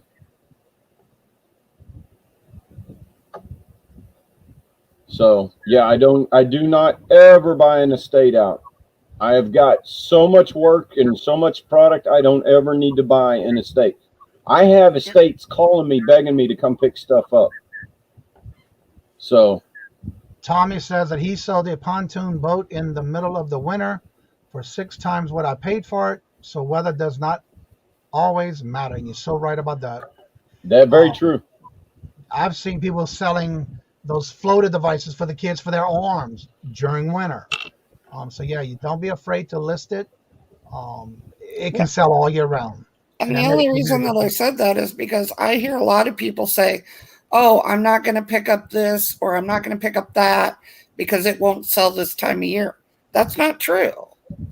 You have to remember, other parts of the country, they do other things during, when the Northeast is being snowed in. We don't get that stuff in Nevada. At least you hope you don't. If we do, there's a problem. Yeah, and on the flip side, people are skiing in the middle of summer. They're just going to the mountains, Yep, exactly. Yeah. And then, like Des says, that he also sold it without the motor and controls. Nice. Yeah. You just never know what people are going to buy and what time of the year. It doesn't matter. So when you're sourcing, and this is the same thing, way I look at it, but if I'm sourcing and if I'm going to make money on it, no matter what time of the year, I'm getting it and I'm listing it, because you just never know what somebody's looking for, and you may have what they need. He sold the motor and controller separate to someone else, and the pontoon boat did not have a trailer. He parted it out, basically. Man, he's just flat wearing this dude out, isn't he? Yeah. I'm not sure. I don't know what that guy was thinking, but yeah, the Shamrock Pixie and the Bargain Effect is a husband and wife team. I'm not sure if you knew that. Winter is a Caribbean in 80 degrees. There's always a mountain market. You're right about that, Michael. So yeah, let's go ahead and it's almost 2 hours long on the show. We've been doing good this morning with all these comments and questions and topics, and I want to thank each and everyone for always coming out and doing this on a Friday, especially. Hopefully everybody has a great weekend planned. I know there's going to be Halloween parties here and there. So definitely make sure you definitely stay safe. So before we decide to go ahead and end the show like I do every time, we're going to go around and let everybody talk about their channel, who or what they have on whose channel they're going to be going on, if there's any special events going on, any auctions, live shows, whatever the case may be. Go ahead and promote your channel and let everybody know where you're going to be at and how they can find you and subscribe to your channel and promote your channel. We'll start with you, JJ. You came in last. Well, thank you again. My name is JJ. I'm Big Barn Auction Company. We're out of Magnolia, Texas. We are a estate and business liquidation company. And the items that we bring to auction, generally 90% are not ours. It's literally the estates or consigned pieces that are brought in. And we got to bring them in and blow them out and ship them on. We have shows on Monday evening at 6 p.m. We're Central Time. And then Tuesday and Thursday at 10 a.m. And then you never know where we're going to pop up, when we're going to pop up on somebody else's channel or come out to some special show. I do know that we've got a collage for auctions coming up with Tania Hemlock and Robin and those ladies. And then we also have a huge silver auction tonight. Be honest with you, I do not know what time yet, but it's tonight on Julie's Heart. So if you guys are not subscribed to Julie's Heart, give her a click out and get your reminders. But Julie's Heart tonight, huge auction. I think it's 8 Central, or it'll be 7 or 8 Central Eastern. So, all right, JJ, I have a question for you because there's a good statement in the chat, and I was wondering this too. I know you do a lot of auctions, but do you do any pre-recordings on your channel? Do I do any pre-recordings on my channel? Yeah. I did when we went to Tennessee. This is a good thing right here about. She wished that others would see the prep work that goes into doing auctions in an auction house or in barns that have to do what they have to do before a sale and all the lot of the work. That guys, it's a crap ton of work. Yeah. So I don't do a full video, but what I've done is when I go into an estate, I've done a live show, and I show everybody the full estate before we sell it. I've never really showed a video after the estate, but no, guys, it is a ton of work to put an auction or an estate sale together. Right. So it is it is not easy. It is just like doing a full-time job anywhere else. It's not like going to another house and pick or anything or another. I mean, you know, when you go into an estate sale, there's stuff everywhere. So that company literally is supposed to go in and search and source and check everything out. And it's our job as buyers, you know, so if I'm on one side of it and I go to somebody else's estate sale, I'll go in and I'll try to find everything that they missed that's not priced that I think I want because I know they haven't sourced it. Right. So if they don't have a price tag on it, I know they sourced it and they might just say $1. I don't know. But that's where you'll get the better deals. Is the items that are not marked, they generally have not looked up. When you do go to these estate sales for that, do you personally buy anything for yourself or it's all strictly to resell? No, if I go to somebody's estate sale, I'll buy it to resell it. If I'm holding an estate sale, I do not buy it. I sell it. That's all it is. So I'll go picking just like everybody else when I don't have a sale to do because it's fun. I enjoy it just as much as anybody else. Right. Now, Peddling Profit said that'd be awesome if you would be able to do an entire process and showing how it goes. That way others can understand it. No pressure. It's literally, I go do a consult. I'll go in with the client, sit down, see what they've got, because there's some people that don't need to have an estate sale. Some need to have an online auction. Some need to literally throw it away. Some need to haul it off to somewhere else. I mean, every estate is different. Right. Not there's never an estate that will have the same thing. And here's the other thing. Your fee that you charge to do an estate sale will never be the same. I mean, some will be the same, but what I'm saying is you'll put more work into one than you will another, and so Right. your fees change. Right. All right, then let's go to Patrick. Why, yes, hello. So tonight, 10 p.m. Eastern Standard Time, Horizon Picks channel. Make sure you go over there, click subscribe, hit the notification bell. Go into one of his videos, let him know that Patrick Murphy sent you. Then we're going to be back late night live with Patrick Murphy, Sunday, 10 p.m. Eastern Standard Time, and Wednesday, 10 p.m. Eastern Standard Time. And I kind of just pop in and out at random. So thanks for having me, Johnny. Everyone stay awesome. Have a happy Halloween. Get bunches of candy. Have fun. Scare some children. But most importantly, be good to yourself. And it's always a pleasure to have you on the show, Patrick. All right, Laura, we're coming to you. Well, okay, here goes the list. Today, 1 p.m. Eastern, Melanie and I do a book sale. We'll be back at 7 p.m. Eastern time for myself, Melanie, and Marion. This is on Melanie's channel. Next week, we are on my channel starting Monday. And at 1 p.m. Eastern, we do the LLAs doing the DPCs, and we need the LLBs. That's Lazy Listers Anonymous doing deep pile clearance. LLBs are the Lazy Lister buyers. Then we come back at 7 p.m. Eastern, and it's myself, Melanie, and Ella. Tuesday at 1 p.m. Eastern, we have our book sale. At 7 p.m. Eastern, we come back with myself, Melanie, and Marion. Wednesday, we're usually off, but I have been doing the Metaphorical Comic Show. Then on Thursday, we just have the show at 7 p.m. Eastern with myself, Melanie, and a special guest. That does it. All right, Dawn, you're next. I feel like such a slacker after she does that whole list of things and dates and times and everything. So, hey guys, Dawn, Two Hip Chicks. I myself and Mary, my wife, have a show we do on Tuesdays and Thursdays, and it's called Chick Chat, noon Eastern time. We would love to see you there. Come in and just yak about many, many things. Most of the time, not even reseller related. So if you want to break your brain, give your brain a break and come on down. Plus, we've been doing some gaming, retro gaming. We're playing Resident Evil, the original edition, and we're putting those out now on Mondays. We're doing, at noon we'll put it out. It's a, what do you call that? Premiere. Thank you. So come by and check those out. It's kind of fun and totally embarrassing to me. Last episode, I was eaten by a snake. I don't want to talk about it, but you get the idea. So funny. That's us. All right, now we have Mr. Plow, but y'all know him as Jackass Retro.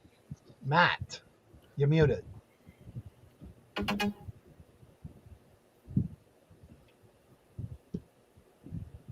You are muted, Matt. You're muted. I'll do that all over again. Sorry, I was afraid I was the one feeding back. I thought you were doing one of those soundtrack, silent movie things going on. Yeah. If anyone caught the auction professor yesterday, he was muted for about 20 minutes of a show. So yeah, I'm just pulled my last order right now. I will be live in about 20 minutes over on Jackass Retro, which is my channel. We do live just about every morning. Come and have some fun with us. Now, I also noticed that now I didn't realize Peddling Profits did buyouts also. Let me go back to the comment. Spent 9 hours yesterday at a clean out going through everything. I didn't know you did that, Peddling Profit. That is awesome. I bet you did some good videos on those. I'll have to check them out. Bye, Matt. And then, of course, bye, Matt. He's got a show to go to in less than 20 minutes, I think. Bye. Something like that. But anyway, I want to thank each and every one for always coming out and watching the show. Don't forget Monday through Friday. You just never know what the topic is going to be about. If you have a particular topic you would like to talk about, feel free to reach out to me on any of my social media links. All that information is in all my videos in the description bar below. Reach out to me. And then again, next Friday, we will be having our TGIF. It's going to be buy it now, a sale, or an auction, whatever happens. We have a good lineup for the next week already on November the 5th. Look out for those thumbnails coming out this weekend. I'll do all my thumbnails on Sunday morning, so that way they're there and ready for you for the week. That way you can set your reminders. Also, don't forget my other channels where I do all my pre-recordeds. I'm sorry I didn't get any done this week with my health issues that I've been dealing with. So I'm sorry I didn't put any out this week. It's been pretty hard for me to walk around and get things done, but hopefully that'll change. So everybody have a great weekend. Also, don't forget every Monday night at 5 p.m. Eastern on Monday Fun Night Bingo Night. It is free to play. You win prizes every round. Also, please, it is free to make sure right below the video, if you see that word subscribe is in red, change it to gray. Hit the 3 notifications at the top for all. And give a thumbs up. Go to watch a video. Put a comment in the chat, letting us know that you watched the video, and you can show some love and support that way as well. And don't forget, every Wednesday at 2 p.m. Eastern is the Hump Day auction. And I'm trying to line up some guests where each week we'll have a different guest on. So with that being said, thank y'all so much for coming out. Please have a safe and happy Halloween weekend. Enjoy yourself at your parties, but just be safe all the way around. Like I always say before I end each and every show, you're more than welcome to join us behind the room after the show is over. We do have some little time where we can talk after the show, and we do that to get to know each other or have questions or personal talks or whatever. So come on in after the show's over. You're welcome to. The link is at the top in the blue box. You're welcome to come and join us after for a little chat here and there. Like I said before in each and every show, love always. Love is always free. Please be kind to one another until we meet into another chat. Have a blessed and fabulous day, and until we meet again. Later. Peace out. Bye.